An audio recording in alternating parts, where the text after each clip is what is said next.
Overwatch the 1st of November 2017. The Overwatch development team has been extremely open about what's happening with the game going forward and what Overwatch updates will happen in the future. As a partner to keeping you updated on what's happening in the game right now, we've gathered everything Blizzard have said about what happens next.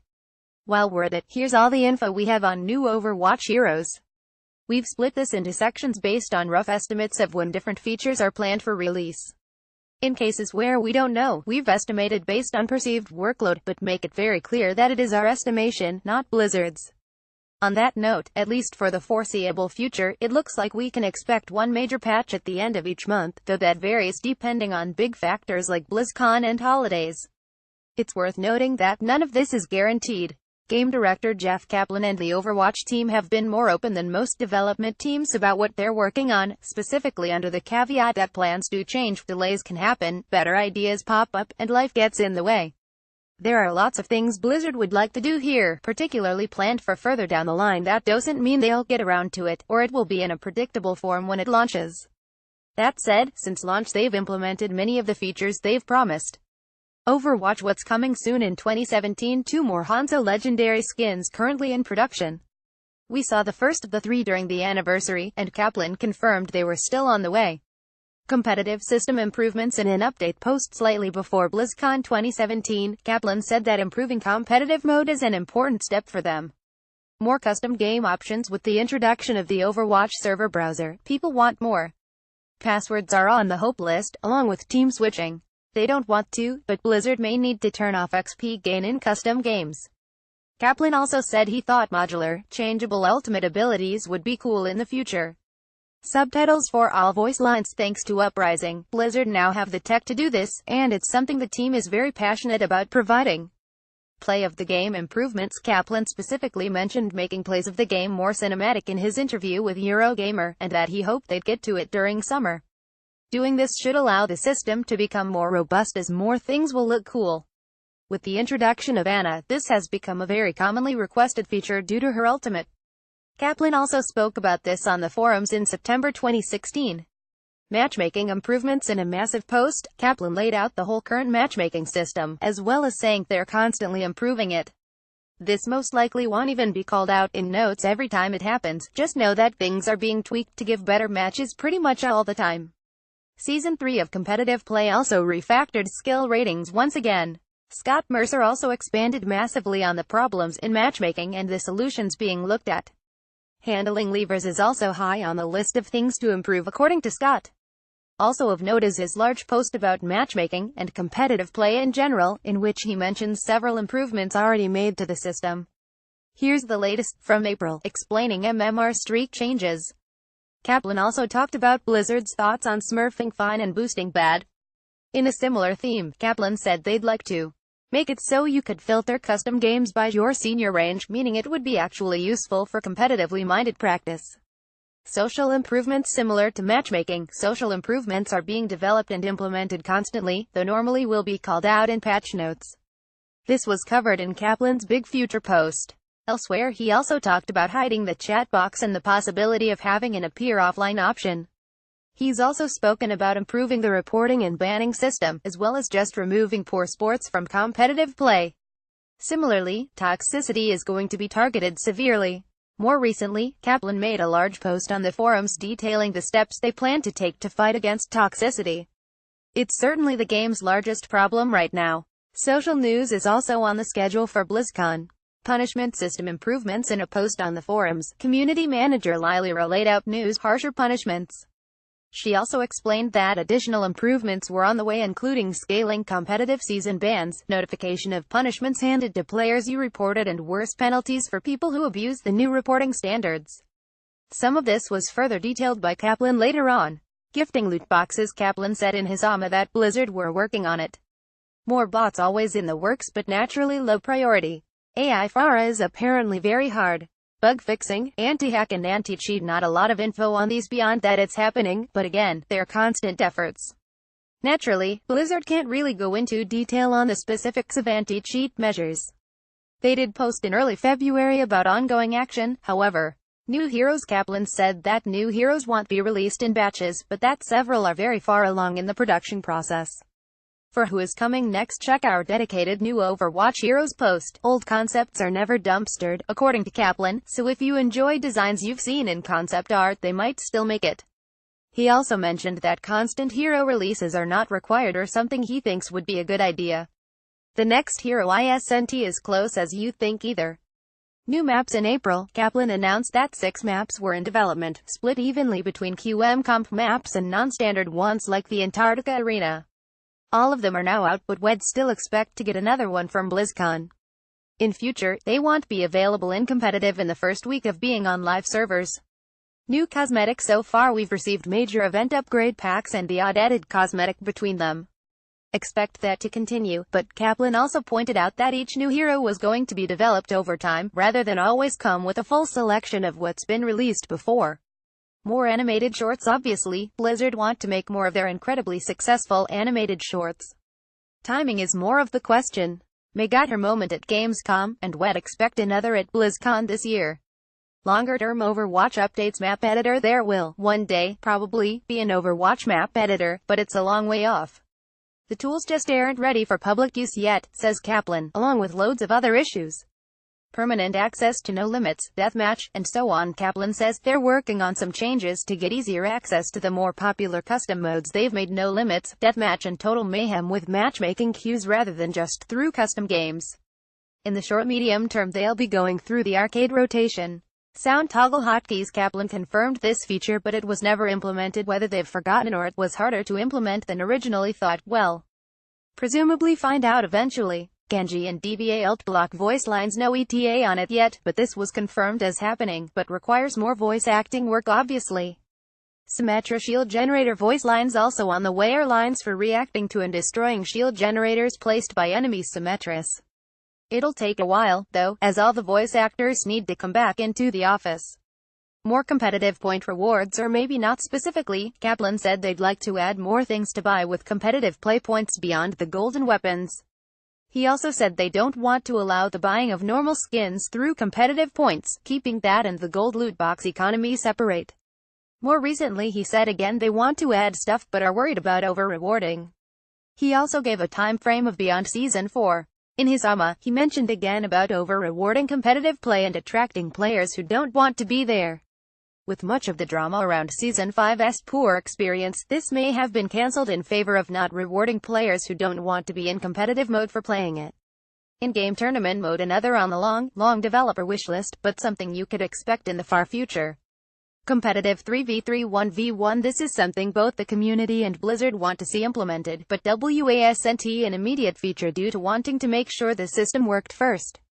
It clearly did, and is quite popular, so we'll hopefully see it one day. Upcoming improvements to the mode were also confirmed in early 2017, and again in April, with more custom game support. After the new 3v3 and 1v1 maps were added, Kaplan said they were still looking at turning it into a competitive mode, but it required more testing. Replay system. Kaplan said on the forums that this is a lower priority than highlights improvements, and is therefore not on the immediate horizon, but they do have a system working internally. He later pointed out that the same team is working on high-bandwidth servers, which has taken priority as it actually improves the level of play in-game. Replays still weren't on the horizon at the end of 2016 and again in March 2017. Spectator broadcast system. Kaplan has said that despite improvements already made, more could be done with the spectator UI. No immediate time frame on that, though Kaplan did post again saying that they want to make it possible to spectate friends' competitive games. It's getting significant efforts at the moment, likely meaning it will be in a PTR patch soon, perhaps for BlizzCon. Spectator mini-map. As part of this, Kaplan said that a mini-map would eventually be in place for spectators to more easily understand how a game was developing, but specifically said they wouldn't be adding one for normal in-game situations. This was reiterated more recently. Permanent progression in PETR. As part of an effort to get more players testing on PETR, Blizzard and the community both want a system whereby progression and loot boxes could be moved to the main client after being earned on PETR. Blizzard are finding that coming up with a solution is quite difficult, but continue to work on it. Kaplan even responded to people saying they need to hire more people. More recently, Kaplan said this was still being worked on, but it's one of the significant development tasks that would directly take away from development time on the core game.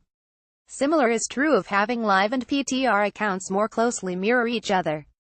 Putting PTR on the arcade simply doesn't work. Mercy and Lucio in 1v1, more 1v1 modes. There's a long-term plan to get these guys into 1v1 games without it being horrible. This was reconfirmed more recently. There's also a plan for more 1v1 modes in the works. Paz Kaplan said they would look into adding a pause mechanic, specifically for esports tier games in case of problems. This is one of several improvements they want to make over time. Progression system improvements specifically described as more long-term in, again, Kaplan's big future post. Further improvements to progression and cosmetics are planned. This includes the possibility of a random pose highlight intro function. Here's Kaplan also saying they'd like a random cosmetic option. Cosmetic selection in-game. Kaplan has posted that Blizzard want it to be possible to change skins in the game beginning phase, but not at will while mid-match. Character backstories in-game. Lead storyman Michael Chu has said that Blizzard would like to make backstories and biographies, as well as other lore entries, readable in-game. It's probably not the highest priority, and would require some new UI elements, hence its position in this section. Chu confirmed in mid-March it was still under development, and small versions were added in patch 1.10. Chu mentioned this was still upcoming in his AMA. Hero language options. This one is likely a long way off, but David Clyde, a programmer, confirmed on the forums that Blizzard would like to do XCOM 2 style nationality-based language select for hero voice lines, for an extra touch of realism. It isn't supported by the code currently, but he wants to make it work in the future. 3-round burst gun. Kaplan said that he'd love to put a burst fire gun in the game at some stage, similar to the M16 from Modern Warfare 2. Gun game mode. Kaplan said they're big fans of this sort of mode at Blizzard, and would love to try it. As you can imagine, in a game where nobody is ever supposed to change gun, it would require quite some engineering to get right. GDC talk about server tech. Something of a throwaway line from Bill Warnick, but chances are it will happen eventually. He wants to talk about Blizzard's runtime configuration tech at GDC or something similar in the future. Forum improvements. Kaplan mentioned on the forums that the team isn't a big fan of the way the forums work currently, especially the way voting is presented and the ability to bump your own thread. Obviously, when this gets fixed is more down to the Blizzard web team than the Overwatch developers. In January, he mentioned the changes were still months away.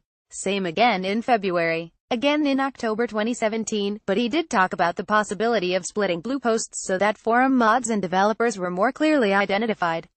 Competitive queue confirmation. While not definitely on the way, Kaplan posted in a thread about this in January, noting a couple of possible solutions. Clan Guild system. This is probably a long way out, but Kaplan's enthusiasm likely means it could happen one day. Mystery hero fixes. There's some cleanup coming to this custom game mode at some point, and Blizzard are thinking about changing the way Ultimate Charge operates within it. Kaplan expanded on this idea a couple of months later. Some changes are now live. Colorblind improvements. Kaplan's AMA revealed they want to do more with colorblind options, but that it's difficult to prioritize. Stats transparency. While full transparency is unlikely according to Kaplan's AMA, they're looking for ways to improve their internal tracking so some things could be made public. This was mentioned again in August 2017.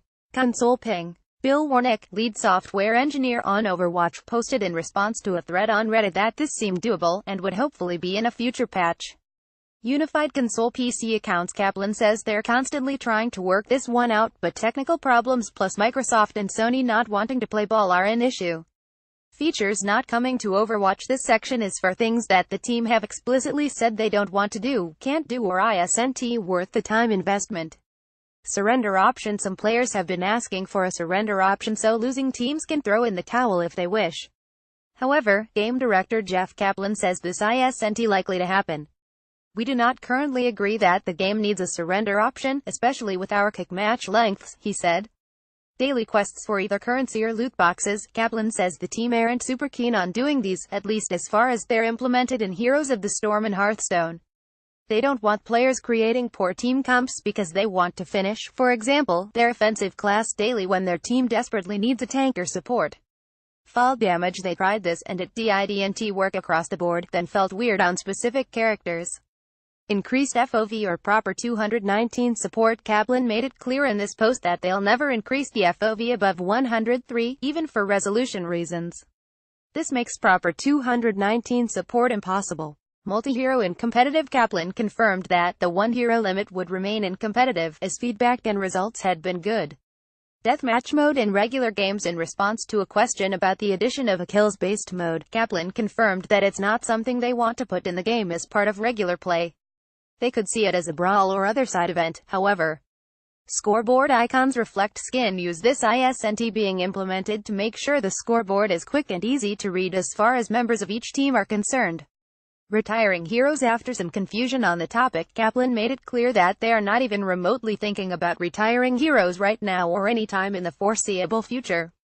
Vertical Tracer Blink. Kaplan said they experimented with this, but it created imbalance and totally changed how Tracer played.